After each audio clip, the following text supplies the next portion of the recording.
Баршаңызға сәлем, менің құрметті YouTube көрермендерім. Мен сіздерге бүгін саукеле нанның жасалу жолын көрсетемін. Алдыңғы видеода нан себет нан жасаған кезде дәл осының қамырын илеген болатынбыз. Сол қамырға тура осылай етіп, қаттырақ етіп илеп, бастырып қойып, 10-15 минуттан кейін саукелеміздің формасын жасап шығара береміз. Менің каналымды жоғалтып алмас үшін каналыма тіркеліп лайк басып, және де пікір қалдыра кетіңіздер.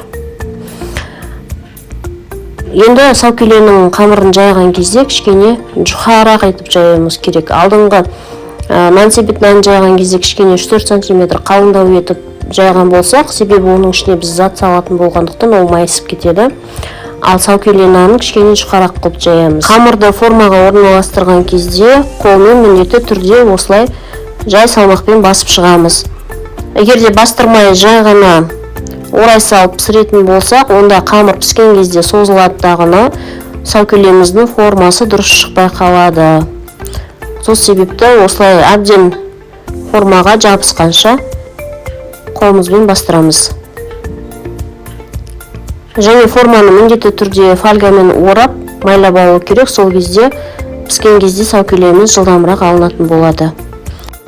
Қалған кішкене бөлік қамырды қолымызды майлай отырып осылай созып аламыз. Сол кезде жылдамырақ созылады.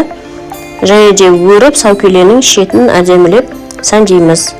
Бұл саукеле нанын қонақтың дастарханына қоятын болсақ, ішіне әртүрлі кішкене бауырсақтар салып, я болмаса булочки, самса салып, сәндікке қоятын болсақ, өте әдемі көрінеді. Және де дәмі де өте керемет.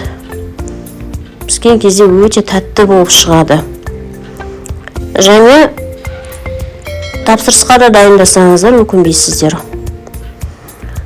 Енді бетін әдемілеп жұмыртқамен жалтыратып, яғни товарный вид дейді, сондай әдемі көрініс беріп шығамыз. Және де қажетті дәнектерді себеміз. Күнжіт, мак деген сияқты әртүрлі дәндерді сеуіп, осылай әдемі етіп сәндеп аламыз.